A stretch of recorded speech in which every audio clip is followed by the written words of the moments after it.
tayo po ay magsimula na po. Maraming salamat po sa pagpunta ng bawat isa sa atin, ano? Lalo po sa mga aming mga bisita, ano? Sana hindi ito yung huli. Ano? Kundi ito yung simula. Ano? Ito yung simula. Tayo po yung manalangin. Ay, bago tayo manalangin pa na, send ko lang natin sa Colossians chapter.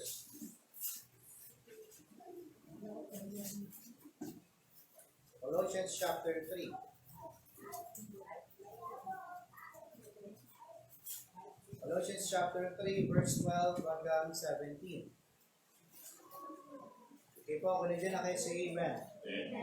Sabi diyan, put on therefore as the elect of God, holy and beloved, bowels of mercies, kindness and humbleness of mind, meekness, long-suffering, forbearing one another, and forgiving one another.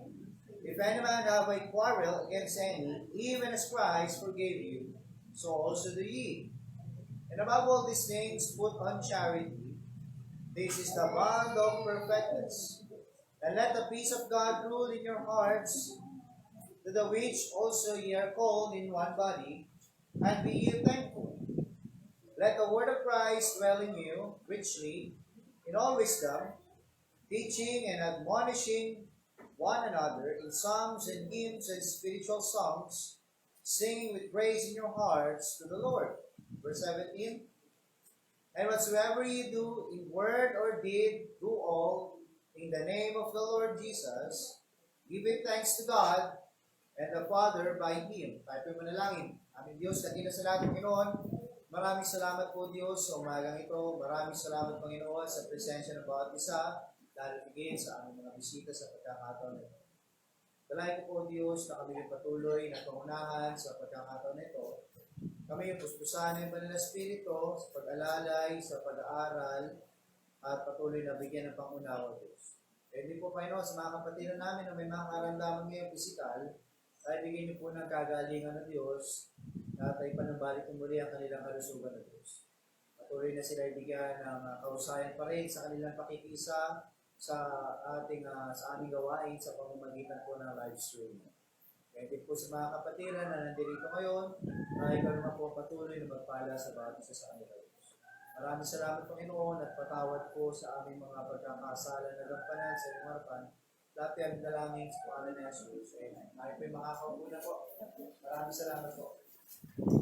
So, keeping the body together. Now, keeping the body together. So, ito pong text natin binasa mga kapatid according to Colossians chapter 3, 12 hanggang 17. Diyan po sa verse 15, atin po makikita dyan, sabi dyan, and let the peace of God rule in your hearts, to the which also ye are called in one body, and be ye thankful. So tayo po mga kapatid, ang bawat isa po sa atin dito, hindi po natin desisyon kung bakit tayo nandito. Kung bakit po tayo ay iisa ngayon bilang isang katawan. Ayon po sa salita ng Diyos mga kapatid, tayo po lahat ay nandirito ngayon sapagkat tayo po itinawag ng Panginoon upang magtipon para sa isang katawan na ito. Amen? Amen. Amen po. Amen. So siya mismo, ang Panginoong Jesucristo po mismo ang tumawag sa atin at tayo po ay kanyang inipon, tayo po ay kanyang tinipon at ang bawat isa po sa atin dito mga kapatid bilang isang miyembro ng gawain na ito ay meron pong koneksyon sa isa't isa. Mga kapatid, sabi, we are compacted together, we are fitly joined. Ano po, yan po ang ating tema para po sa darating na ating anniversary mga kapatid, ano? At ang Panginoong Jesucristo po ang siyang mismong nagtipon sa atin, nagsama-sama sa atin dito na kung saan meron tayong iba-ibang mga katayuan sa buhay, may iba-iba tayong mga paninindigan, may iba-iba tayong mga kapatid na pag-uugali, kaisipan, kasanayan. Subalit, nagkaroon po tayo ng pagkakaisa sapagkat ang Panginoon po ang siyang nagbigay po sa atin ng pagkakaisa at pagtitipon sa isa't isa na kung saan ay ma-preserve natin that we need to keep this body together. Ang Diyos po nag-enable sa atin dyan. Ano? Ganun pa nga mga kapatid, kagaya po ng mga isang organisasyon, marami pa rin po mga tinatawag na mga puwersa sa paligid natin na kung saan ay nagbibigay pa rin po ng opposition against this body. Pag sinabi natin opposition mga kapatid, may mga pagsasalungat pa rin na nangyayari, nagaganap laban po dito sa katawan na ito na ating pong pinagsasalusaluhan ngayon. Meron pong opposition, at meron pong mga kalaban, pagsalungat, na kung saan maaaring maging kontra at maaaring sumira sa pagkakaisa po o sa pagpapanatili natin ng katawan na ito bilang isa. Ano po yun mga kapatid? Una po dyan mga kapatid, the strongest opposition mga kapatid, syempre wala pong iba, is our great adversary, the devil. This is the first and strongest opposition o salungat sa katawan na ito mga kapatid. Sapagkat ang diablo mga kapatid, alam niya mga kapatid, alam niya na kapag ang katawang ito ay magkakasama, ay meron pong naidudulot na kalakasan na kung sana hindi mapapantayan ninyo. Amen? Kapag magkakasama po tayo, kapag tayo po ay nagkakaisa, we keep this body together mga kapatid. Alam ng diablo mga kapatid na if we're going to stay together, nandiyan dyan ang kalakasan. Amen? Kaya yan po ang ating number 1 and strongest opposition, ang diablo. Na siyang sumisira ng pagkakaisa na ito, na siyang sumisira mga kapatid, na kung saan ay kailangan nating pinapreserve natin, inaalagaan nating katawan, kanyang sinisira. Pangalawa mga kapatid, the opposition is our own flesh. Sarili nating laman. Yung sarili natin mga kapatid. Sapagkat tayo po ay nai-involve sa maraming tao sa ating paligid mga kapatid, maaaring ang iba sa ating mga kapatid, nagkakaroon po ng pagkakataon na tayo po ay nabibigyan ng maling impluensya, tayo po ay nahihikayat ng maling impormasyon, ng maling gawain, kaya maaaring isang maging opposition ng pagpapanatili natin ng katawan na ito, mga kapatid, ng church na ito, ay maaari din ang ating sarili. Sapagkat sa mga panahon na tayo po ay maakay, mahikayat ng sanlibutan ito, ayan na po yung simula ng ating paghiwalay mula po sa katawan na ito. Matatandaan natin ang una kong sinabi na ang diablo, ibig niyang sirain ang pagtitipon na ito sapagkat alam niya ang kapangyarihan na may dudulot kapag tayo po ay nagkakaisa. Kaya kung ikaw ay nagpapasyang umalis, lumiban, at lumipat mga kapatid, huminto, mag-quit, umayaw, yan po ay kalaban ng pagkakaisa ng gawain ito. Kaya yan po yung pangalawang opposition, yung ating sarili. Yung ating sarili. Sapagkat pagtapos natin dito mga kapatid, simula bukas uli, tayo po ay mag-iwahiwalay na naman. Iba-ibang tao makakasama natin. Iba-iba ang mga salita maririnig natin. Iba-iba ang mga pag-uugaling ating matutunguyan. Iba-iba ang gawain ng ating masasaksihan. At karamihan po doon mga kapatid, sabihin ko po sa inyo, karamihan po ito, hindi po lahat, ay gawain ng kalaban. At gawain laban sa Panginoon. Kahit saan tayo magtungo mga kapatid, nakakasaksi tayo ng katiwalian. Nakakasaksi tayo ng mga kalokohan. Nakakasaksi tayo ng mga kasinungalingan. Tama po? Hindi man tayo gumagawa, subalit ating nasasaksihan at may mga pagkakataon na kung saan, kung sino pa yung mga gumagawa ng ganon, sa mga hindi gumagawa ng mga katiwalian, sila'y nanghihikayat pa na gumawa ka ng katiwalian. Tama po? Kaya yan po yung madalas na nagdudulot sa atin na dahil kapag naging kasanayan natin yan, mas masyado tayong exposed sa maraming bagay na yan at hindi natin nababatay, maaaring maging salungat yung ating sarili sa pagpapanatili ng pagkakaisa ng gawain na ito. Alam mo, sabi ko, mga nakarang natin, ikaw ay mahalagang bahagi ng gawain na ito. Walang sino man sa atin dito pwedeng magsabi na hindi ka importante dito. Walang sino man pwedeng magsabi sa atin dito na hindi ka mahalaga. Sapagkat ang bawat isa sa atin dito, mga kapatid, ay merong ginagampanan ng importante at mahalagang bahagi. Kaya ang iyong presensya ay napakahalaga dito po sa church na ito. Kaya huwag mong hahayaan na ang iyong presensya ay mawala sa gawain na ito sapagkat ikaw ay mahalaga. Marahil ang ibang tao hindi ka pinagpapahalagan dito po sa gawain ng Panginoon. Dito po sa church, kasama ng mga anak ng Diyos, mararamdaman mo na ikaw ay mahalaga. Kahit anong antas, katayuan natin sa buhay, pantay-pantay po tayo sa harapan ng Panginoon. Amen? Yan po ang pangalawa nating maaaring maging katunggali o salungat. Ano po? Salungat sa ating pagpapanatili ng katawan na ito. At ang pangatlo mga kapatid, the source of opposition comes from the world. Comes from the world. Galing sa labas, papasok dito. Alam niyo kung bakit? Sapagkat tayo po ngayon ay hindi na po sa mundo ngayon. Sabi ng salita ng Diyos, love not the world. Huwag mong ibigin ang sanlibutan. Ngayon din ang mga gawain ng sanlibutan. Kung sino man sa atin umiibig sa gawain ng sanlibutan, ang pagmamahal ng Diyos Ama ay hindi sumasagot. Yan po sinasabi ng salita ng Diyos. Kaya pangatlo mga kapatid, the source of opposition is the world.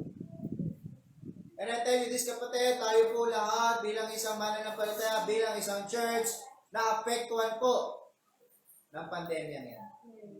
Sino po ang may gawa ng pandemya yan? Yan po'y dulot din po ng sanlibutan. Na kung saan napakadaming mga gawain ng Panginoon ang siyang nahadlangan. Ang daming gawain ng Panginoon ang siyang napigilan. Sapagkat dahil sa mga restrictions, may kita natin na sa ibang bansa, mga kapatid, talagang inuhuli, kinukulong. Kinakasuhan pa sila kapag sila lumabag sa kanilang mga quarantine protocols. Ano ho? Samantalang ang pagpunta mo sa palengke na napakaraming tao, ang pagpunta mo sa mga malls na napakaraming tao, ang pagpunta mo sa maraming bagay na dahil essential daw yan, hindi pinagbabawalan. Samantalang ang pagpunta sa simbahan, which is spiritually essential sa atin, ay pinagbabawalan. Diba? Tama po? Kaya nga third opposition mga kapatid na maaari nating maging makatunggali to preserve this body, to preserve this church, is the world. Because we are no longer in the world. Hindi na tayo sa mundo. Kahit nakatira tayo sa mundo, but we believe mga kapatid, na tayo po ngayon ay ambassador na ng mundo, at tayo na ngayon ay mamamayan ng langit. Hindi ka na sa mundo. Ang sabi ng Panginoong Jesucristo, huwag tayong manlumo, huwag kang manghina. Kung ang sanlibutan ay laging nakakontra sa atin, kung ang sanlibutan ay laging nagkakaroon ng kapaitan sa atin, kung ang sanlibutan ay nagkakaroon ng kagalitan sa atin, sapagkat ang sabi ng Panginoon, bago sila nagalit sa iyo, nagalit sila sa atin. Sapagkat tayo po sa Panginoon. At sabi ng Panginoong Jesucristo, alam kasi ng mundo na ikayo ay sa akin at ang mundo ay galit sa akin, kaya kanila pinararamdam kung anong ayaw nila sa aking mga tagasunod. Pero kung hindi mo nararamdaman, nararanasan yung opposition ng mundo, maaaring baka kasabay mo sa paglakad ang mundo.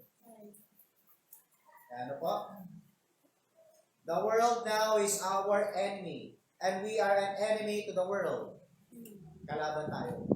Kasi sabi ng Panginoon, making friends, ang pakikipagkaibigan sa mundo, sa sanlibutan, sa gawain ng sanlibutan, ay ang pakikipag-away sa Panginoon. Tama po? So, bilang isang mananampalataya, tayo bilang isang church, hindi tayo natatagpuan kung saan lugar.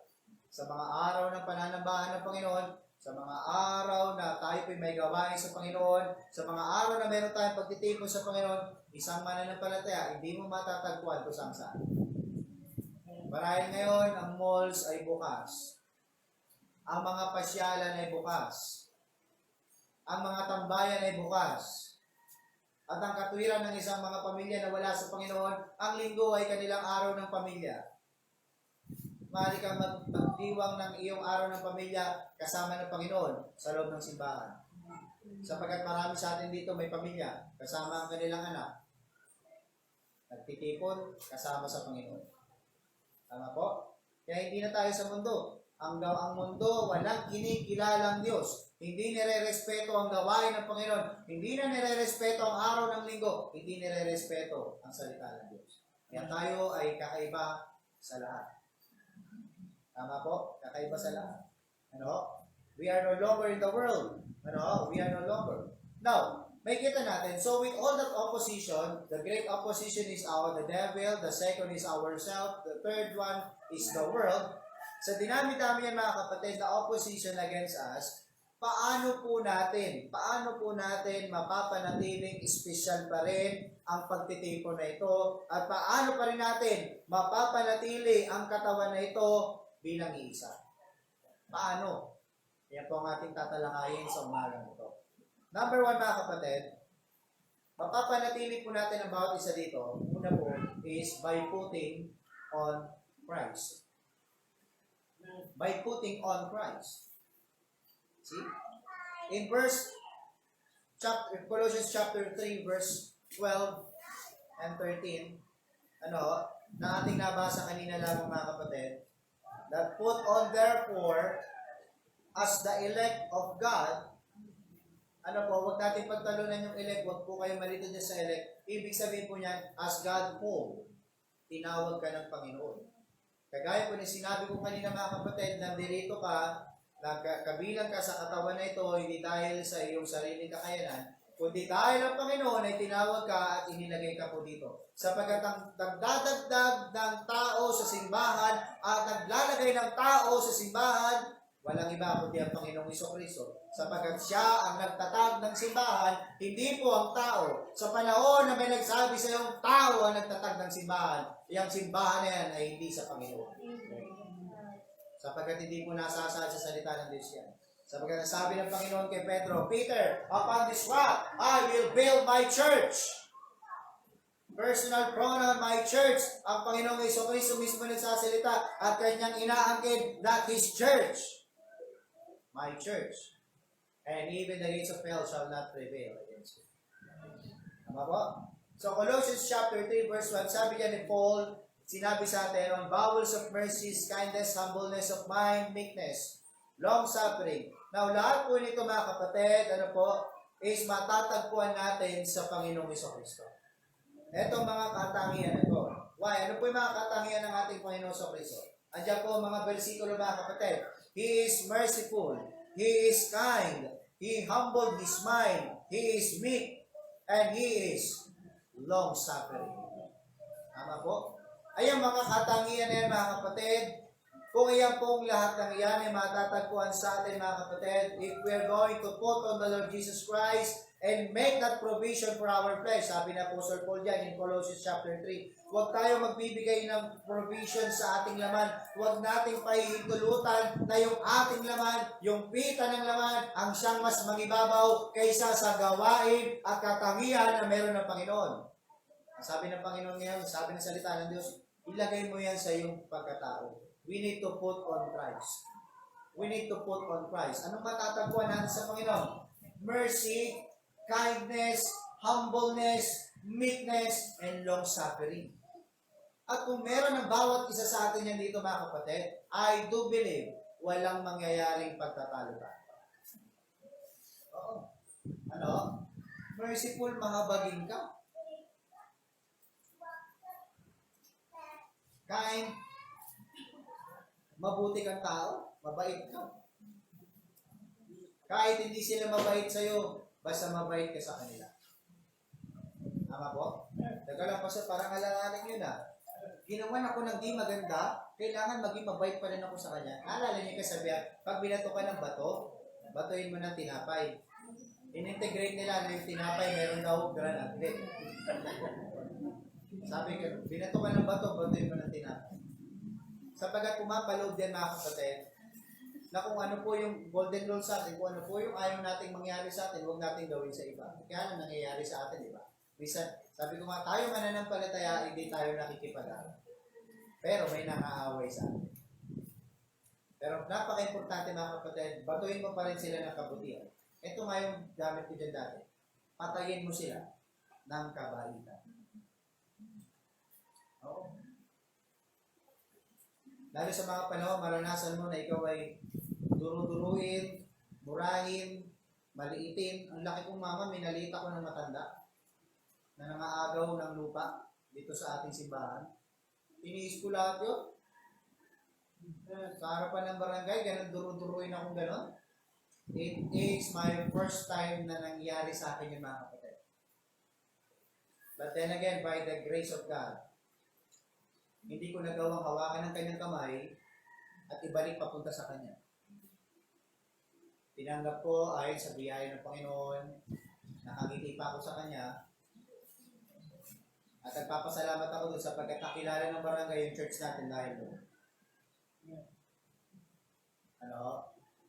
At ang sabi ng mga kagawad, sila na lang ang humingi ng pasensya.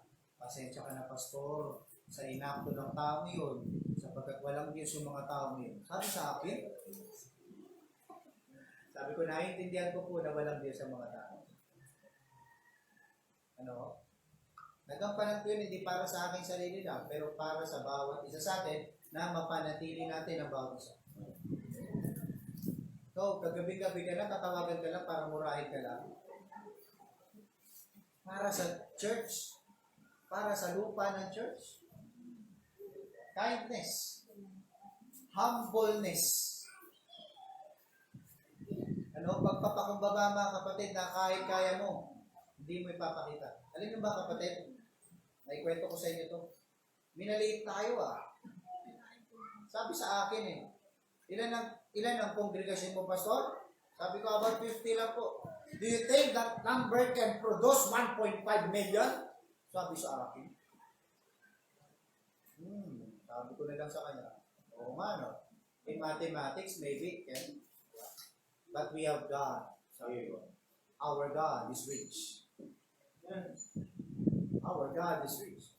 Kasi sinisingil ako ng 1.5 million At sabi niya, yung number niyo, kaya mag-produce ng 1.5 million. Hindi ko sinabi na mayayaman ng membro natin. Ang sinabi ko, we have God. Sapagkat sa Diyos lamang natin kukunin. Hindi ko sinabi na meron po kaming membro doon. Ano po, hasindero.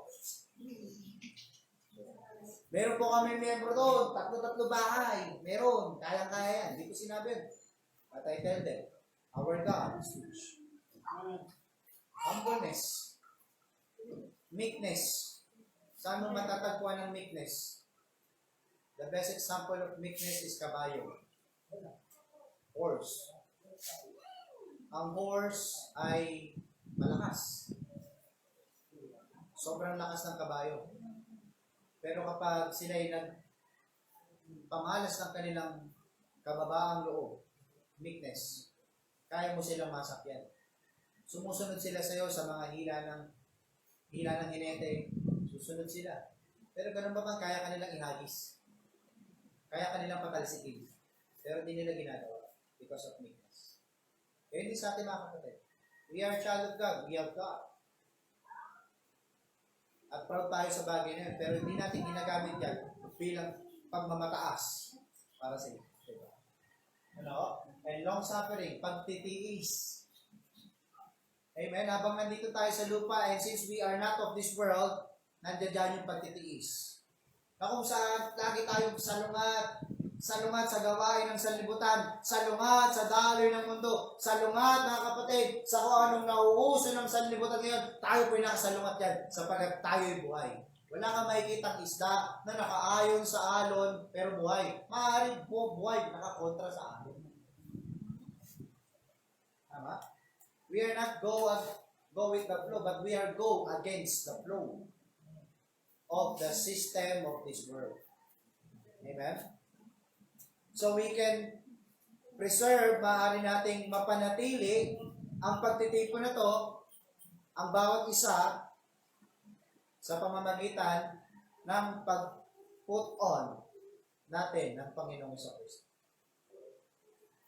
Ano? As a believer, our goal mga kapatid is the Christ-likeness. The Christ-like attitude. Na kung bawat isa sa atin ay may katangian ganyan mga kapatid, we can preserve this body.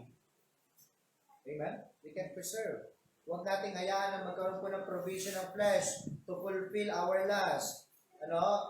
So when we put on Christ, as we put on our human mga kapatid, lahat po ng wonderful traits na ito na nakita natin mula sa Panginoong Kristo ay matatagpuan din sa iyo kapatid. Mananampalataya tayo, dapat magkaroon tayo ng pagkakaiba sa iba. Amen? Hindi tayo parehas. Kaya mga kapatid, sabi ng aking katrabaho dati, ano nga palang religion mo? Sabi ko, Baptist ako. Ako Katoliko, sabi niya. Bali, pare-pares lang naman yan, isa lang naman ang Diyos eh. Pinaramdam ko ang hindi ko pagsang-ayon talaga, hindi po tayo pare-parehas. Sapagkat iba po ang pagkilala ko sa aking Panginoon at iba rin ang pagkilala niyo sa inyong Panginoon. O ang Panginoon niyo ay kinikilala niyo lamang sa mga panahon na may pangangailangan kayo. Sa aking Panginoon, hindi ko siya kinikilala lang sa mga panahon na may pangangailangan. Kundi mula nung simula hanggang ngayon, ang pagkilala ko sa aking Panginoon, siya ay aking Diyos sa tagapagligtas. Hindi ko na naalala yung Panginoon ko sa mga panahon na ako'y nagigipit. At hindi ko tinitingnan ang aking Panginoon bilang source lamang ng lahat ng aking mga pangangailangan. Na kapag may kailangan, ang laging laman ng panalangin, Panginoon, gusto ko nito, gusto ko niya. Sabi ko sa kanila, nakakalimutan magpasalamat. Kaya sabi ko sa kanya, kaya kaibigan, hindi tayo parehas. Tayo po'y distinct. Ang tunay na nasa Panginoon ay hindi ayon sa mundo. Amen? Yan po ang number 1 mga kapatid. Pangalawa is by putting charity. Charity. By putting on charity. Colossians chapter 3 verse 14. And above all these things, put on charity, which is the bond of perfectness. Sabi ni Apostle Paul mga kapatid, above all these things, put on charity. Now, charity mga kapatid, yan po ay pag-ibig. Pag-ibig. He knew that charity is the bond of perfectness. Kapag sinabi natin bond mga kapatid, yan po yung nagbubuklod eh. Kung bakit meron po tayong nagsasama-sama tayo ngayon, nagtitipon-tipon tayo, it is because of charity. Sa ating mga asawa, mga kapatid, tignan niyo po, meron po tayong pagkakaiba-iba sa ating pag-uugali. Meron tayo medyo pagkakatalo-talo. Hindi ako naniniwala kasi mga kapatid na kung saan pagka magkaugali kayo, magkasundo kayo. Hindi. But always opposite attracts. Meron kayong hindi pagkakaparehas, but because you love one another, mga kapatid, that is the bond of perfectness. Amen? Charity keeps marriages together. Amen? Pagmahal natin ng isa't isa, mga kapatid. Pagmahal natin ng isa't isa sa mga mag-asawa, pagmahal nyo ang isa't isa, at hindi lang isa lang mga kapatid, basta mahal nyo ang isa't isa. Yan po ay nagpapanatili ng mga samahan ng mag-asawa, samahan ng family, ng mga magkakaibigan, ng bawat church member. If we love one another, mga kapatid, maintindihan natin nawa, mga kapatid, na bawat isa sa atin dito hindi po perfecto. Hindi nangangahulugan, kapatid, hindi nangangahulugan, Kristiyano na, perfecto na. Nakakasala rin tayo. Nagkakasala rin tayo. Because charity never faded. 1 Corinthians chapter 13. Buksan po natin. 1 Corinthians chapter 13, verse 4 hanggang 8. Chapter 13, verse 4 hanggang 8. Charity suffereth long, and is kind. Charity envieth not. Tignan nyo, pag-ibig, ang pagmamahal, hindi yan inggitan. Charity vaunteth not itself, is not puffed up. Verse 5, that not behave itself unseemly, seeketh not her own. See, seeketh not her own, is not easy provoked, thinketh no evil. Rejoiceth not in iniquity, but rejoiceth in truth. Beareth all things, believeth all things, hopeth all things, endureth all things. Charity never faileth, but whether there be prophecies, there shall fail. Whether there be tongues, they shall cease. Whether there be knowledge, it shall vanish away. Pero may kita natin, yung charity, yung love, faileth na. Hindi nawawala, kapatid. Hindi nawawala. And sabi pa ni Peter, mga kapatid, tignan niyo po sa 1 Peter chapter 4, verse 8, and above all things, of fervent charity among yourselves. Magkaroon tayo talaga ng maalab at marugdog na pagmamahal sa bawat isa sa atin. Why? Because charity shall cover the multitudes of sin. Amen? Kaya nga mga kapatid, tayo po ay nandito ngayon sa kabila ng ating katayuan sa harapan ng ating Panginoon.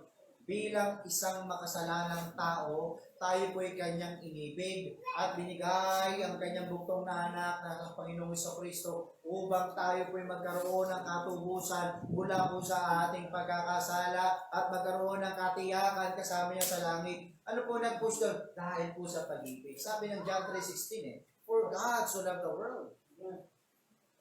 Amen? Kaya mga kapatid, mula po nung tayo po hindi po mananampalataya, hanggang sa naging mananampalataya tayo, ngayon lang natin naiintindihan ng tunay na pag-ibig. O anong tunay na idudulot ng pag-ibig. Kasi mismo ang Panginoong Jesucristo nagturo, kung mamahalin mo lang, yung mahal ka, ay saan ang pag-ibig doon? Hindi pala pag-ibig yung minamahal mo lang yung mahal ka. Sapagkat ang sabi ng Panginoong Jesucristo na kahit ang mga hit and run, ginagawa nila yan. Eh may ganung ugali ang tao, tama? Tayo mga tao, may ganun tayong dating kaugalian. Kung ayaw mo sa akin, mas ayaw ko sa'yo. Tama po? Ngayon may kumakalit ng mga memes na sinasabi nila, kung mabait ka sa akin, mas mabait ako sa'yo. Pero kapag ako ay inaway mo, hindi mo ako magugustuhang kaaway. Diba? Mabuti akong kaibigan, pero masama akong kaaway. Hindi po tama yung kapatid. Na mahal lang natin yung nagmamahal sa atin. Sapagkat sabi ng Panginoon sa Kristo, mahalin mo kahit hindi ka ibig-ibig sapagkat ando ng pag-ibig. Ang Panginoong sa Kristo ang unang nag-express ng pagmamahal sa atin. Tama po? Unang nag-express ng pagmamahal.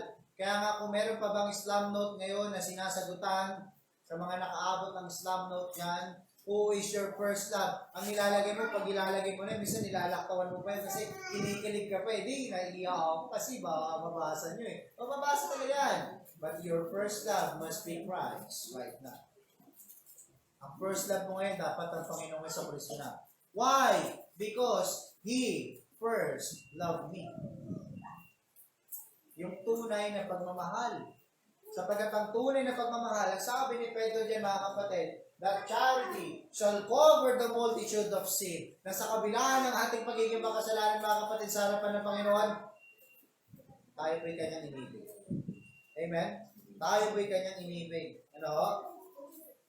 At wala pong iba na tinignan. Hindi sinabi ng Panginoon mga kapatid, sige kung ayaw nyo sa akin, ayaw ko na rin sa inyo. Hindi ganoon na sinabi. Pero yan po isang bagay na pwede natin magawa mga kapatid by putting on charity. We can preserve and we can maintain this body if we keep on loving one another. Tanggapin natin mga kapatid yung flaws ng bawat isa sa atin dito. Walang perfecto mananampalataya. Minsan nagiging dahilan ng isang mananampalataya pag alis niya sa church, ayoko na doon kasi plastic nila. Sabi nila sa Panginoon sila tapos hindi naman mga babae. Ito mo dyan, ang kabila ng kasalanan. Teka, saan ba ang nakatuon ng pansin mo? Nasa tao ba? Nasa Panginoon? Remember, the Bible says, looking unto Jesus, the author and the finisher of our faith. Ano, kagaya ng isang kwento, no? Sabi niya, Pastor, alis na ako sa church kasi yung mga kapatiran, nakita ko yung iba, preaching, nagsi-cellphone, naglalaro sa cellphone, yung iba na natutulog, yung iba, yung song leader, ang pinakikinggan ay mga worldly music, yung iba, habang nagpipreach ka pastor, nagkwekwentuhan, wala pastor, wala akong nakikita maganda. Kaya sabi niya, pastor, teka lang, pag di kita pipigilan umalis, bago ka umalis, ay kumuha ka ng isang basong tubig at ilagay mo sa bibig mo lahat yung tubig at huwag mo hayaang tumulo, ha? Tapos umikot ka ng 3 beses dito sa auditorium, sa kongregasyon, bago ka umalis.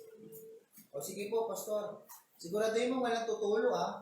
Sabi, opo, ikot siya, dala-dala niya yung tubig sa makaganon siya. At nakapokus siya dun sa bibig niya. 3. At nung natapos siya, sabi niya, pastor, tapos ko na po, alis na ako. Teka lang, may tatanong muna ako sa iyo. Sa iyong pag-ikot ba, may nakita ka bang mga mananampalatayang nagsiselfone? May nakita ka bang mananampalatayang May nakita ka bang song leader na hindi nakikinig ng worldly song? May nakita ka bang mga mananampalataya na nagkwentuhan lang? May mga nakita ka bang mananampalataya na tutulog lang sa preaching? May nakita ka bang mga mananampalataya na kung saan ay nagchichismisan lagi, nagsisiraan? Ang sagot nitong mananampalataya na ito, Pastor, wala. Wala. Bakit sa tingin mo wala? Bakit sa tingin mo wala? Kasi, Pastor, nakafocus ako dun sa tubig na kailangan, sabi mo, wag tumulo. Eh, punong-puno yung bibig ko. Exactly. Ang Panginoon, kung nakafocus ka sa Panginoon, yung flaws ng bawat isa sa atin dito, hindi magiging dahilan ng pag-alis mo. Tanggapin natin mga kapatid, hindi perfecto ang bawat isa sa atin. Pero tiyakin natin mga kapatid, mapanatili natin yung charity. Ang pagmamahal natin sa isang isa. Amen? Mahal natin ang bawat isa. Mahalin natin ang bawat isa dito mga kapatid. No? Masasabi mo ba sa katabi mo ngayon na mahal kita kapatid? Mahal kita. Eh kung asawa mo yung katabi mo, hindi na bago yun. Oo. Sabi nung iba, nung paglingon nila, wala, ikaw pa nung katabi ko. Bakit ikaw pa? Sa dami ng pwede kong sabihin na mahal kita kapatid, ikaw pa. Sabi, huwag naman ganun. Hindi, bilang kapatid natin sa Panginoon, tayo po'y magkakapatid sa Panginoon. Amen? So we can preserve, we can maintain this body by putting on charity. Charity. Hindi tayo dito nagkakagatan. Hindi tayo dito nagkatalo-talo.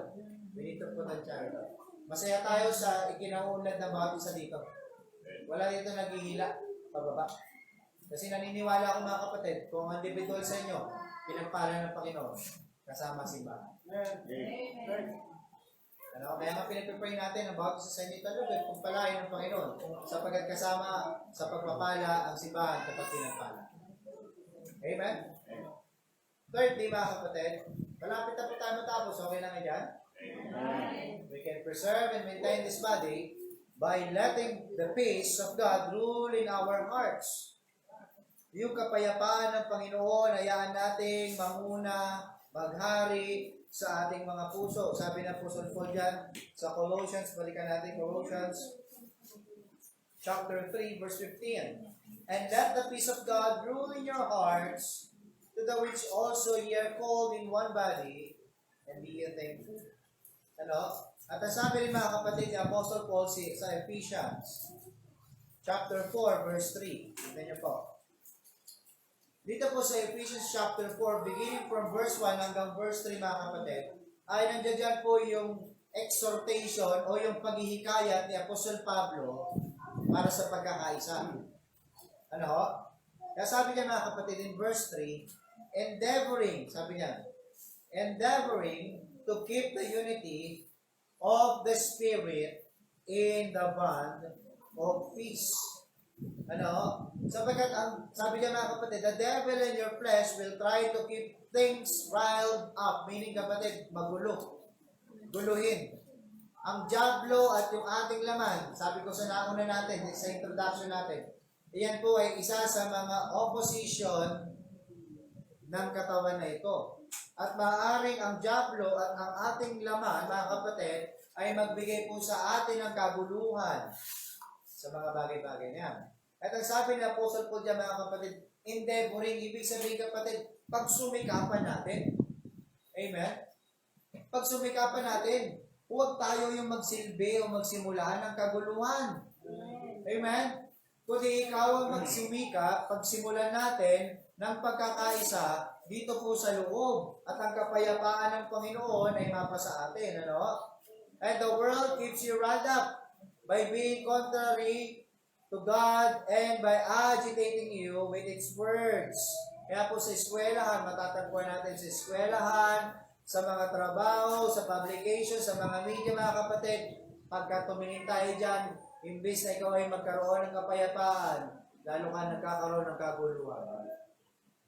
Tama po? Kaguluhan na kung saan ay makikita natin na ang kapayapaan ay na-override ng mga bagay na ito. Na-override ng mga eskwelahan, ng mga publication, ng mga media ngayon. Kaya ngayon, pambira, makinig ka ng balita. Hindi maganda maririnig mo. Wala na tayong narinig na good news, tama po? Lahat na lang bad news. Ano? Lahat na lang bad news. Nakikita natin. Ano? So sabi ng Panginoon in John chapter 16 verse 33. Tignan niyo po sa inyong Bible. John chapter 16 verse 33. Sabi yan, "These things have I spoken unto you, that in me might have peace. In the world ye shall have tribulation, but be of good cheer. I have overcome the world." Sabi ng Panginoon, dito sa mundong ito, magkakaroon ka ng tribulation. Ano po yung ibig sabihin ng tribulation dyan? Magkakaroon ka ng mga mabibigat na pagsubok, mabibigat na mga suliranin sa iyong buhay. Pero ang sabi ng Panginoon, I have overcome the world. I have overcome the world. Ano? Kaya mga kapatid, kung hahayaan natin, when we let that kind of peace rule in our hearts, wala po tayong magiging problema to keep this body together. Hindi ka mawawala dito sa katawan na ito. Sapagkat yan maaari magdala sa iyo ng kabalisaan, magdala sa iyo ng kaguluhan na maaari maging hadlang sa iyo patungo sa katawan ng Panginoon, maaari mong ma-overcome yan. Hindi tayo ma-overcome ng mga sitwasyon ng problema rito sa mundo. But we need to overcome them. Why? Because our God already overcome them. Sabi ng Panginoon I have overcome the world. Ano? Na-overcome ng Panginoon ang mundo. Kaya ang tawag po sa ating mga mananampalataya, we are overcomers. Because our God overcome this world. So hindi dapat tayo ang na-overcome ng mundo. Tayo mag-overcome sa mundo. Hindi ikaw ang sakupin ng mundo. Hindi ikaw ang impluwensya ng mga mundo gawain. Ikaw ang mag-impluwensya. Dalhin mo ang simbahan sa kanila. Hindi ang mundo, dalhin mo sa loob ng simbahan. Tama po? Ang simbahan, dalhin natin sa kanila. Hindi yung mundo papasok dito. Yung kamunduhang natutunan mo doon, dadalhin mo dito. Hindi yan kapatid, magdudulot ng pagkakaisa sa bawat isa. Ano? Magdudulot lang yan ng kaguluhan. Ano? Ay, mga kapatid, kahit po Hillsong, hindi ko po papahintulutan kantahin dito sa atin. Sapagkat magdudulot lang yan ng kaguluhan. Ano po? Magdudulot lang yan ng kaguluhan. Magdudulot lang yan ng kalituhan. Sapagkat kakaibang awitin nila. Ay po yung gawain sanlibutan sa paano sila magtugtog. Kahit kailan, hindi ko papayagan pumasok yan dito sa loob sila. Sapagkat magdudulot lang yan ng kaguluhan. Hayaan natin ang kapayapaan ng Panginoon ang siyang maghari sa bawat isa. Amen?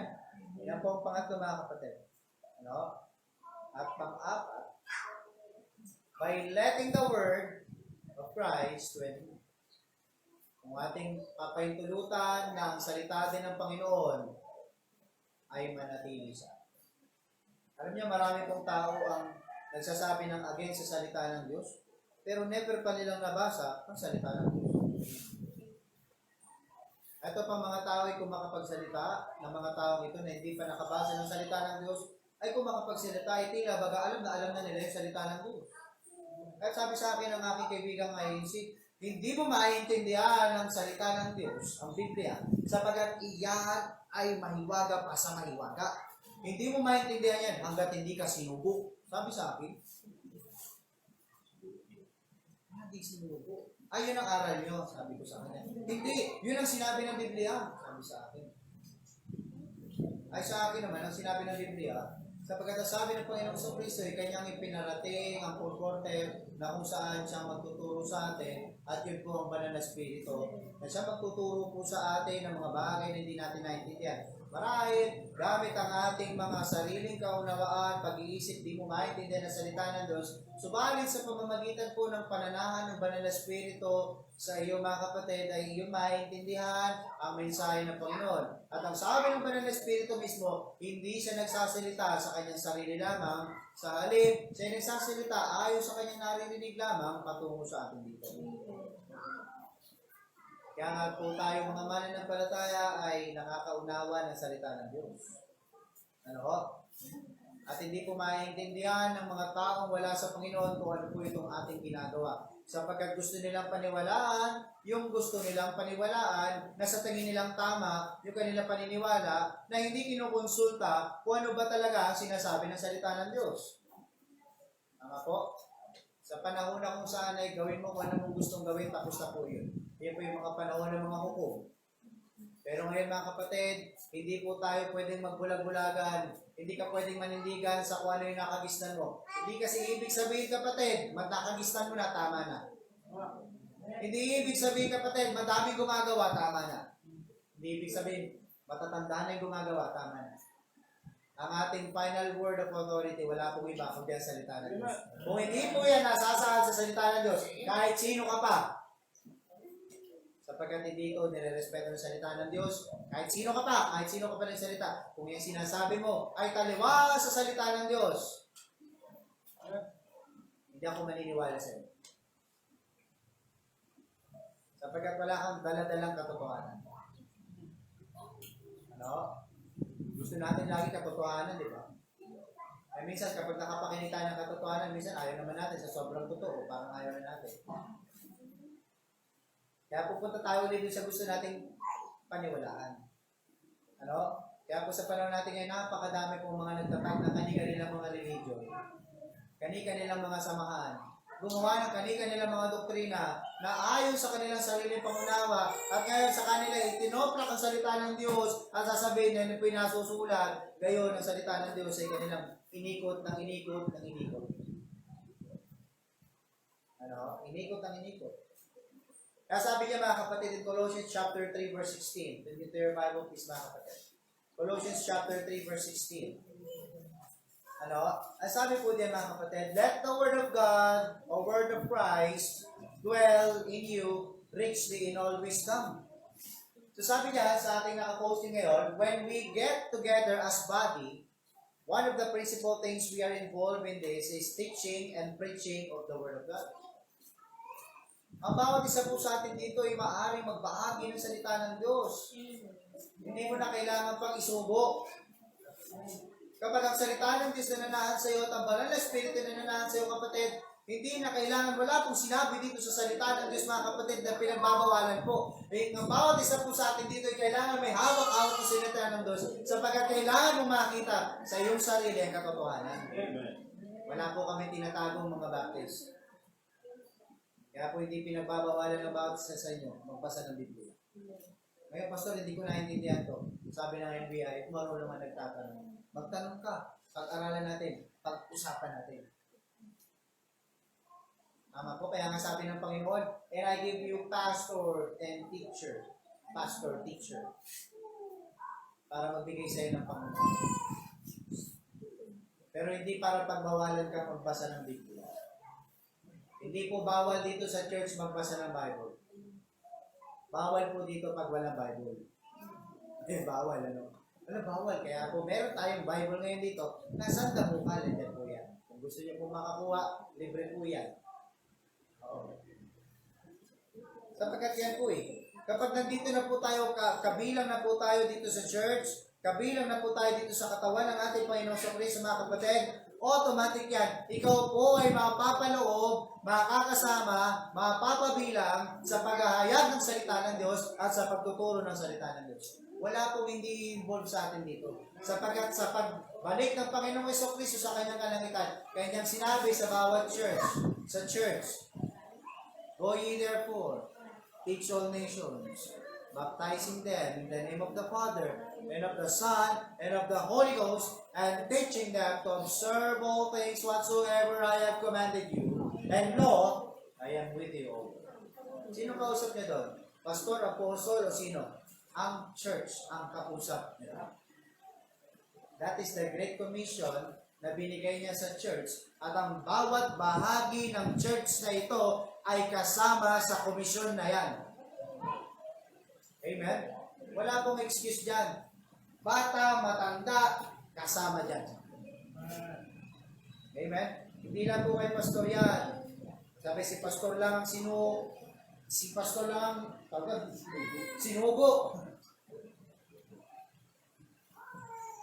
Kapatid, hindi po nasusulat ko sa salita ng Diyos. Hindi ko po pwede hindi sabihin sa inyo. Ano po? May kalayaan po kayong basahin ng salita ng Diyos. Ano? At ang sabi pa ni Apostle Paul kay Timothy, to preach the word, you need to preach the word. And when the word is preached, and it dwells in your heart richly in all wisdom, it will perform the miraculous work of transforming you into likeness of Jesus Christ. Sapagkat hindi po ang church, ang pastor ang nagbabago. Na nagbibigay po sa atin ng pagbabago, mga kapatid, ay yung salita ng Diyos na pumapasok sa atin at nananahan sa atin. Na mga kapatid, kung tayo po ay punong-puno ng salita ng Diyos sa ating puso at kaisipan, yan po ay makapagpipigil sa atin sa kasalanan. Amen? Sabi ni David, Thy word I have hid in mine heart, that I might not sin against thee. Kapagkat may salita ng Diyos. Pero dahil sa salita ng Diyos ang magkaroon tayo, tignan nyo kung gano'ng kadali gumawa ng kasalanan. Okay? Gusto natin mga kapatid, magkaroon talaga ng ganyang klaseng attitude. But we need to let the word of Christ dwell in us. Hayaan mo na ang salita ng Panginoon. Ano? Huwag mo nang questionin ang kapangyarihan ng Panginoon na malinaw naman niyang isinasaad sa kanyang salita. Tama po? Marami kasi, hindi pa kinilala ang Panginoon, ay kini-question na ang kanyang katauhan. Kini-question niya ang kanyang kakayahan at katangian. Bakit hindi mo muna kilalanin? Ano? Ang tao nga naman. Nakapagbigay na kagad ng judgment, hindi pa lubos kilala yung tao. Tama? Nangyayari po yan. Sa kwento pa lang ng isang tao, magkukwento ako. Alam mo ba, si ganito, ay ganyan. Ayun na, yung basihan niya, buong pagkatao. Kapag nakikita niya, si Brother Mark, kinwento ko naman si Brother Mark, nagsabi siya pinakagwapo sa Christ Covenant. Sinabi ko ngayon sa mga gwapo dito, si Kuya Mark daw ang pinakagwapo, di daw kayo. Okay, yan pala gwapo eh. Kaya pagkagating, tayo din, masyado ng gwapo. Kahit hindi naman sinabi ni Brother Mark na gwapo siya. Pero yung pag-uusga na doon na. Hindi mo pa kinilala mula ulo ng paa. Kilalanin muna natin ito. Hindi, Pastor, kilala na namin. Paano mo nakilala? Nakilala mo ba ayon sa tuwid at matamang aral? O ayon sa pakikinig mo lang sa mga kwento-kwento dyan sa tabi? Tama po? Kaya mga kapatid, we can maintain this body together by letting the word of Christ dwell in us. Kasi wala po tayo dito pinag-uusapan kundi ang salita lamang ng Panginoon. Amen? Wala na po tayo dito pinag-uusapan kundi ang salita ng Panginoon. Because the church is all about Christ. It is not all about the pastors. It is not all about the preachers. It is not all about the teachers. It is all about Christ. The church is all about Christ. Sabagat ang founder ng church, wala pong iba kundi ang Panginoong Jesucristo. At ang tagapagligtas ng church, walang iba kundi ang Panginoong Jesucristo. No? Wala pong iba. So we need to let the word of Christ dwell in you. Kaya bakit mo alam na ikaw ay ligtas? It is because of the word of God. Bakit alam mo may condemnation na naghihintay sa mga wala sa Panginoong Jesucristo? It is because of the word of Christ. Bakit alam mo na mayroong langit na nag-aantay sa mga nagsisampalataya sa Panginoong Jesucristo? Because of the word of Christ. Sinabi niya yan eh. Bakit alam mo na mayroong pag-uukom sa kabilang buhay? It is because of the word of Christ. Sinabi niya yan eh. Hindi ko pwedeng ikublihin. Bakit alam mo walang gitna ang langit at impyerno? It is because of the word of God. Wala siyang sinabi. Tama po? Bakit bakit alam mo, naiintindihan mo ang salita ng Diyos? Because of the word of Christ, mismo siya nagbigay ng pangunawa sa akin. Amen? Bakit ginagawa mo yan? Because I love Christ. I love Christ. I love my God. Ang tunay na nagmamahal sa Panginoon, tinutupad ang kanyang salita.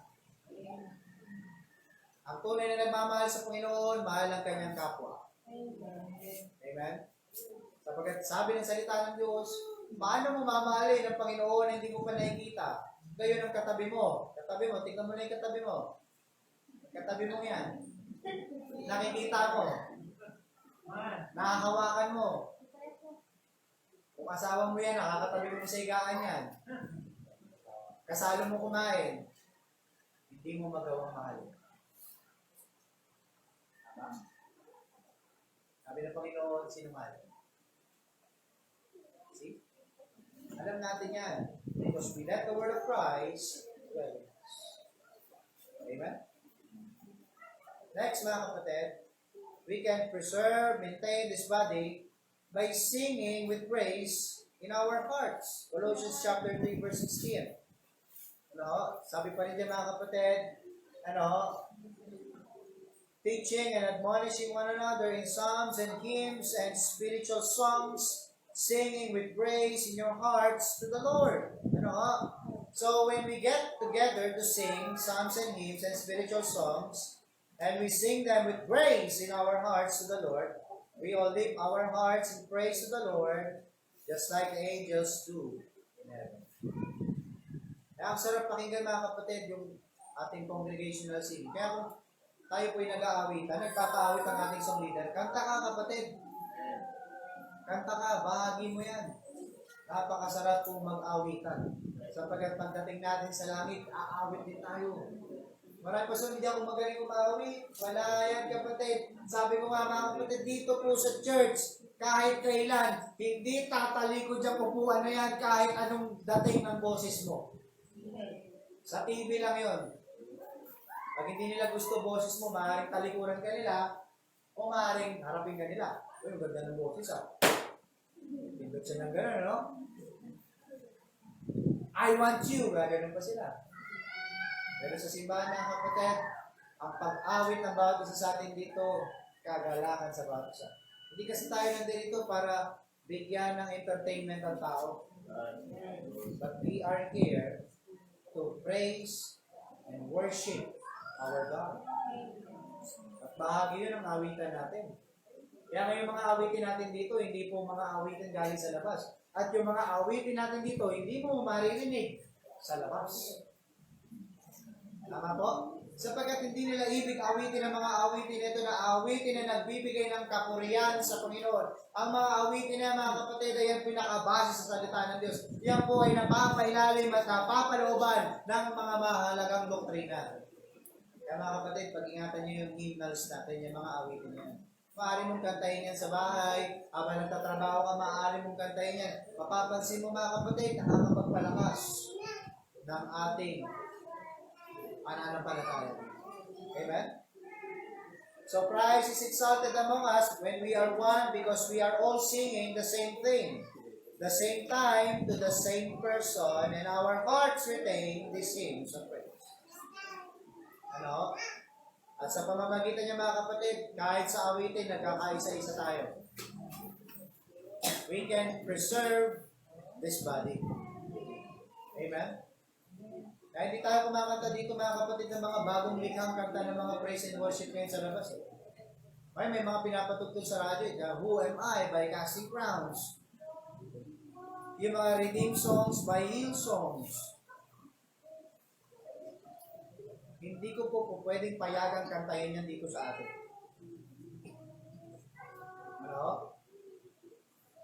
Kaya sa mga aawit pong mali, maging maingat po tayo.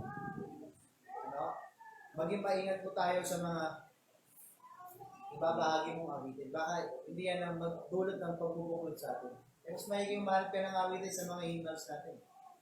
O sa mga nakanta na ng kwan, yan ay masuring, sinusuring ng ating mga tagapagpawit. Kaya kahit sa pag-awit, mga kapatid, we can maintain and preserve this body. Biro mo kapatid, kumakanta ka sa Panginoon. Huwag mo namang pahintulutan na pati sa video, ikaw ay nagpapakanta rin. Tan tan tan tan tan tan. 100. You are a professional singer. No? Hanggang ngayon, may kabisado ka pa rin number doon sa mga platinum na video. Okay, ba? 5, 6, 7, 2. Lagay mo na kagad yan. Di mo pa tinitignan yung song book. Ano? Uy, ikaw na, kanta ka naman. Sige, 5, 6, 7, 2. Favorite ko yan. Hindi mo pa nakikita. Kabisado ko yan. Lagi ko lima-lima dyan eh. Pero pakantay mo nang email, hindi niya alam yung song number pa rin dyan. Hanggang ngayon. 5, 6, 7, 2. Paborito ko yan. Lagay mo kagad. Kaya pagkasunod mo dyan kagad yung 6, 5, 7, 2. Lagay mo kagad. Kasunod. Kaya mga magkarugtong ko yan eh. Diba? Parang totoo pastor yung number mo ah. Medyo. Diba? Pero huwag mo hayaan kapatid na yung tinig mo na ginagamit mo na sa Panginoon, huwag mo na yung paggamit sa sanlibutan. Amen? Amen. Kumakanta ka ng kapurihan sa Panginoon, huwag mo nang hayaan na may lumabas pa dyan na hindi ka puri-puri. Yun nga, kagaya nga, sabi ko nga, mga kapatid, ang mga kabataan ngayon nagiging lalong emosyonal sapagkat dahil sa mga awitin na galat ngayon. Napaka-emosyonal. Ikaw na pala. Nakaganon pa naman mo siya. Habang kinakanta pa ng kabataan, emosyonal na emosyonal. Nakapikit pa, naluluwa pa kapatid, sino mo inaangat mo? Yung sarili mo. Hindi po yung kapurihan sa Panginoon. Originally, ang awitin, ginawa po yan para po sa kapurihan ng ating Panginoon at hindi po para sa kapurihan ng ating laman. Amen? Mag-ingat tayo sa mga kinakanta natin. Yang mga nandiyan dyan sa cellphone ninyo, anong mga kanta yan? Ang Diyos ay nakakakita dyan. Alam nyo kapatid, kung makapagsasalita yung cellphone natin, our cellphone, our gadget, can testify against us. Oo. Hindi ko kailangan tignan isa-isa cellphone ninyo. Sapagkat that is your private property. But it can testify against you. Ano yung pinapanood mo dyan? Ano yung pinakikinggan mo dyan? Ano yung sinesave mo dyan? Ano yung nilalaro mo dyan? Kahit may Bible app yan, kahit mayroon pang kahit anong commentaries na app yan, kung hindi mo naman binubuksan yan, baliwala yan. Tama po? Sabi nga napakinggan mo lang kagabi ito eh. Doon sa nangyayari sa kaya po kahapon. Dasal ka ng dasal, kung di mo naman ginagawang banal yung sarili mo, eh wala rin namang, ano sabi ng dulo din? Kalimutan ko eh. Dasal ka ng dasal, hindi ka rin naman ginagiging banal, bali wala rin naman. Tama? Kaya kahit anong ilagay natin dyan pampatapal, kung wala mga kapatid, iba yung lumalabas sa ating bibig. Sabi nga ni James mga kapatid, sabi ni James, patungkol sa dila. Sabi niya, hindi ka makakakita ng isang waterfalls na dalawang lasa ang lumalabas, na yung isa'y mapait, ang isa'y matamis. Ganyan din sa dila natin mga kapatid, hindi marapat mangyari mga kapatid, at ang dila na ito ay ginagamit natin kapurihan, nagbibigay ng kapurihan sa Panginoon, and at the same time ay naglalabas ng lason para sa iba. Saka makikita pananampalataya, puro mura marinig mo. Saka makikita, makapakinig na isang mananampalataya na puro makamundo marinig natin. Sabi ni James, hindi pwedeng mangyari yun na ang dila natin bitter and sweet. Although yung dila natin basically may iba-ibang parts yan talaga ng strengthen ng panlasa. Pero pagdating mga kapatid sa lumalabas yan, mag-ingat tayo. Amen?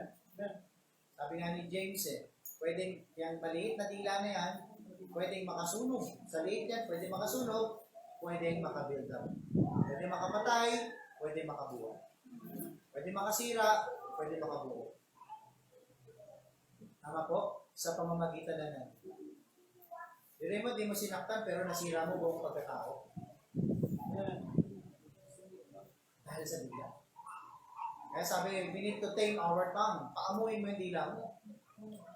Huwag ka magsasalita pag galit ka. Tama po?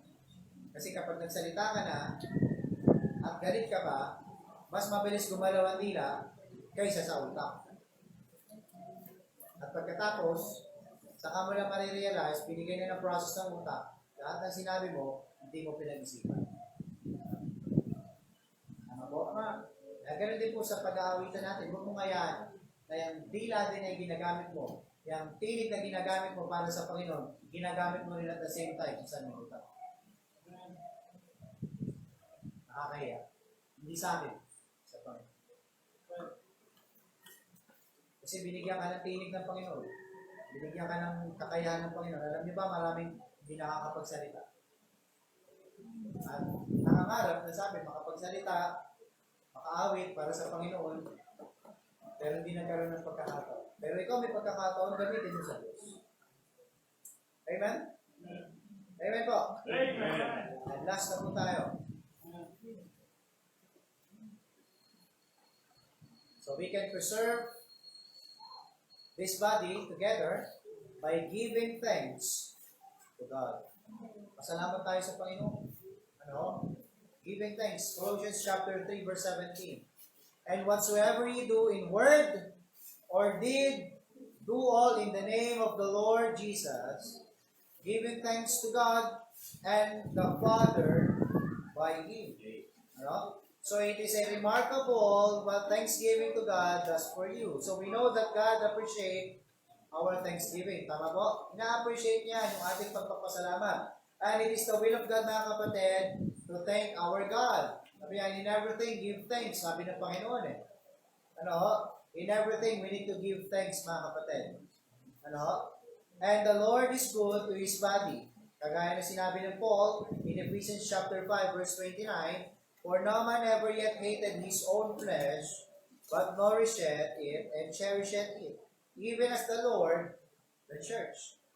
The church is the body of Christ, and the head of every church is Christ. Amen? Pag sinabing head siya, mga kapatid, siya po'y kinikilalang founder at tagapagtatag ng simbahan. Wala na po siyang katabi. Wala na rin po siyang kapatid pakiusap. Ano? May nagpapakilala, kapatid daw siya ni Jesus Christ. Maano nagkaroon ng Panginoong Kristo ng kapatid sa laman, sa pamamagitan ni Maria, anak na nila ni Joseph. Pero kapatid, ang Panginoong Kristo biglang sisibol dito, napakayaman niya na ngayon. Ako, ang appointed son.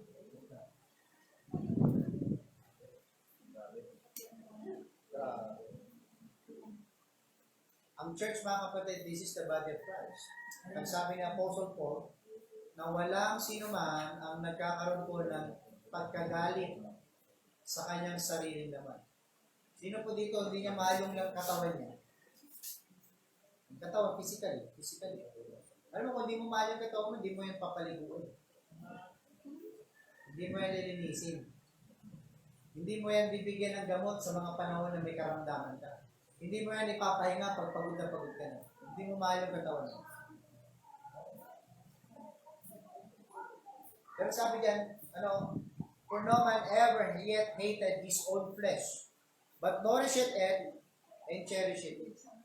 Kasi kung di mo rin mahal yung katawan yan, kain ka kahit lasong kainin mo eh. Kaya sabi ni Paul diyan, mga kapatid, even as the Lord, the church, He cherisheth the church. That's why, mga kapatid, we need to give thanks to our God because it is the will of God to give thanks to Him. At isang kagalakan niya, mga kapatid, at mapapanatili natin ang pagsasama-sama natin sa bawat isa na ito, we give thanks to God. Ano mo, kahit nagdaang pandemya na ito, ang pandemya part 2 na daw ngayon, we need still to give thanks to God. Amen? Amen po? Ano? So the Lord loves the body of Christ more than anything else in the world. Ano? Mahal ng Panginoon ng church sa lahat ng anumang bagay dito. Ano? So if you are not a member of this body, hindi ka pa miyembro, kapatid, kaibigan, you can be today by trusting Jesus Christ as your Savior. Right? Kung hindi ka pa kabahagi ng katawan nito, sapagat ang mensahe na yan ay para po sa kabahagi ng katawan nito. Pero ikaw na hindi kabahagi, para din sa ito. Kung hindi ka pa kabahagi ng katawan nito, you can be a member of this church right now. Paano, Pastor? By receiving, by trusting the Lord Jesus Christ as your Lord and personal Savior. And once you are a member of His body, He directs you to the local church where He wants you to be.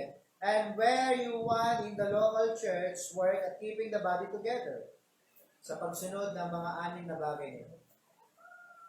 Ngayon, nandito ka na, kapatid, kaibigan. Ilagay ka na ng Panginoon dito. Dito mo napakinggan. Marami hindi ka pa kabahagi. Marami ng pamilya mo, ang nanay mo, ang kapatid mo, kabahagi na. Pero hindi na nangangahulugan, kasama ka na. Sa pagsimba dito, ay kabahagi ka na. You need to decide right now, kapatid. You need to decide right now. Pastor, hindi ako masyado convinced about the teaching, but you can ask more. Pwede ka ba magtanong? Pastor, miyembro naman na si mama, miyembro naman na si kuya, miyembro na si ate, miyembro na ang aking asawa. Okay na siguro yun, kapatid. Ang decision ko na ito ay individual. Dahil pagharap natin sa Panginoon, hindi po tayo corporate na haharap. Tayo po ay individual na haharap sa paghuhukom ng Panginoon. Kaya ikaw mag-desisyon ka ngayon, kung napakinggan mo itong mensahe na ito, at wala ka pang ginagawang pasya, at hindi ka pa kabilang sa gawain na ito, you need to decide right now by trusting the Lord Jesus Christ as your Lord and personal Savior, and follow the water baptism. Kasama nun ang tunay na nananampalataya sa Panginoon, kalakip nito, kasunod nito, kaakibat nito, ay ang unang hakbang ng pagsunod sa Panginoon sa pamamagitan ng tubig ng bautismo. Sapagat yan lamang po ang patutuo din ng isang tunay na nagtanggap din sa Panginoon ay ang pagsunod niya sa tubig ng bautismo upang ibig niya, layunin niya rin ang magpagamit sa Panginoon, maging kabahagi ng bawat gawain nito. Maging kabahagi. Maging kaisa ng gawain nito. Kaya kung hindi ka pa kabahagi, you need to decide right now. Kung nahihiya ka magsalita sa akin kay Pastor, maaari mo sabihin sa iyong katabi, sa iyong asawa, sa iyong kapamilya, sa iyong kaibigan. You need to decide right now, kapatid. Time is running out. You need to decide. Huwag kang makontento, kapatid, na uma-attend ka lang. You need to decide. You need to be part of this body. At mangyayari yon if you're going to make a decision right now. Amen? Right now. Huwag kang pumayag na kaupo ka lang dyan. Huwag kang pumayag na tagapakinig ka lang dyan. Ilang taon ka nang nakikinig, ilang buwan ka nang nakikinig. Matagal na panahon na. Pero hanggang ngayon, wala ka pa rin pagpapasyang ginagawa. You need to decide right now because time is running out. At ang sabi ng salita ng Diyos, we need to redeem the time because the days are evil. Kung tayo'y nagpapabanjing-banjing, ang kalaban nagdo-double time para sirain tayo. Ano man ang iyong preferences, mga kapatid, ano man ang iyong tinitindigan, tiyakin mo kung tama yan, hindi yan tama, ay sa salita ng Diyos. Kung wala yan sa salita ng Diyos, kapatid, hindi yan tama, wala yan sa katotohanan. Sapagkat ang tinitindigan lang natin dito, ay nagmumula lang sa salita ng Diyos. Kaya binabahagi ko sa iyo, sa mga hindi pa kaisa, kabilang ng church na ito, you need to decide. Sabi ko nga, hindi dahil kabilang ang asawa mo, kapatid mo, kapamilya mo, kaibigan mo, kapitbahay mo, ay kasama ka na rin. You need to decide for your own self. Now is the time, now is the day of salvation. Receive and trust the Lord Jesus Christ as your Lord and personal Savior. You can do it right now. Tayo pa manalangin. Aming Diyos, dakila sa lahat, Panginoon, maraming salamat po, Diyos. Maraming salamat, Panginoon, sa inyong salita, sa pagpapala na ito, Diyos. Na kung saan ay amin po natunghayan ang alas muli kung paano namin mapapanatili itong body na ito bilang isa pa rin, bilang magkakasama. So, Diyos, dalahin ko po. Sa bawat miyembro po ng church na ito, sa bawat miyembro po ng Christ Covenant, may magampanan namin itong 6 na bagay na ito upang mapanatili namin o Diyos ang pagkakaisa. Upang mas mapalawig pa namin o Diyos ang gawain. Patuloy na ikaw pa rin ang maluwalhati. Gaya din, Panginoon, para po sa aming mga bisita din, na hindi pa kabilang sa church. Dalahin ko na patuloy mo silang kausapin, patuloy mo sila, Panginoon, bigyan ng pangunawa, patuloy mo sila, Panginoon, bigyan ng pag-uusig, na sila po'y marapat na dapat kumuha po ng kanilang pagpapasya sa pagkakataon na ito, na kanilang maunawaan na ang desisyon na ito ay individual po. Na ang desisyon na ito ay kailangan po ay ngayon na at hindi na po kailangan po papamunas pa. Sapagkat ang panahon ay lumilipas, ang oras ay lumilipas, ang buhay ay lumilipas. Na Panginoon, dalahin ko po na patuloy ko silang kausap. Patuloy silang bigyan ng pangunawa sa desisyon na kanilang dapat gawin sa pagkakataon. Maraming salamat sa Diyos at lahat ay aming dalangin sa pangalan ni Jesus. Amen.